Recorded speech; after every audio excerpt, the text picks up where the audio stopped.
Hi, my name is Brian, and about 3 months ago I purchased the Presto FlipSide Belgian Waffle Maker, and I've been such a huge fan of this thing that I thought it may be worth my 2 minutes to give you a rundown about what it does and how marvelous it is.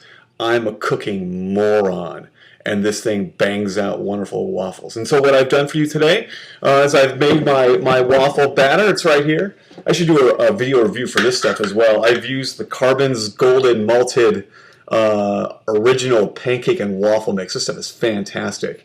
So I've whipped it up, and over here you can see we have the waffle maker itself. It actually stores upright, which is kind of handy. There's a little red thing here that you flip down. So we're going to flip it down like so. The top does get pretty hot, so you got to be careful with it. We're just going to move it up like so. And we're going to add our batter. It's usually about a cup of batter for a good waffle. So we'll add that in.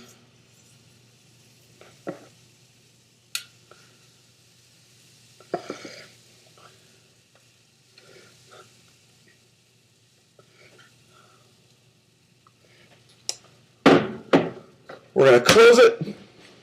We're going to wait about 3 seconds. Uno, dos, tres. We're going to flip it over. You're done.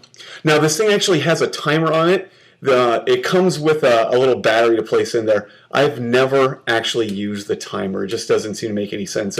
You can program it for 2 minutes or 3 minutes. It'll beep whenever it's done.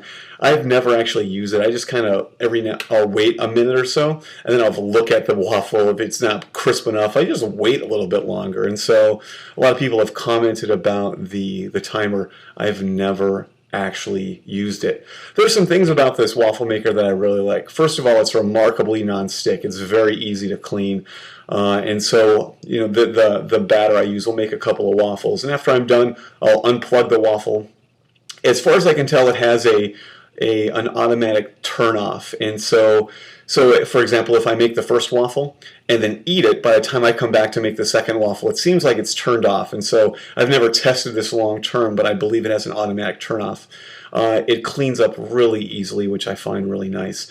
And it also, as you saw earlier, it will stand up when you put it away, and so it takes up a lot less space. After about a minute or so with it cooking, you'll see the steam begin to rise up. Once the steam starts to dissipate, it's usually just about done.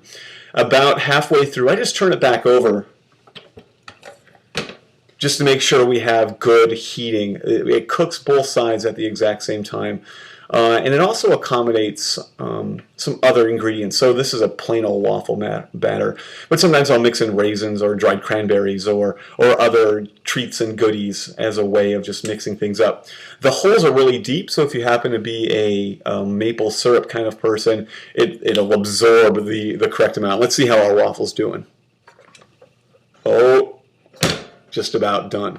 All things considered, this has been one of the best $40 purchases I've ever made. The waffles come out marvelous, and I think part of that's enhanced by the waffle batter I use. But the iron itself is certainly top-notch. I'm not an enthusiastic 5-star giver most times, but I've really enjoyed this. And if it were to die today, I'd buy another one tomorrow. I mean, the way I look at it, for 40 bucks, that's going out for breakfast 4 times. And if I do this once a week, I save myself some pretty good money. So let's see how our waffle is. That, my friends, is quality waffle goodness. If you were to buy this, if you use it once a week, you're going to be more than happy with the waffles you make. It really is a good time. So hope you find this helpful. I've been very happy with this waffle maker and would highly recommend to you. Hope you have a great day. Thanks.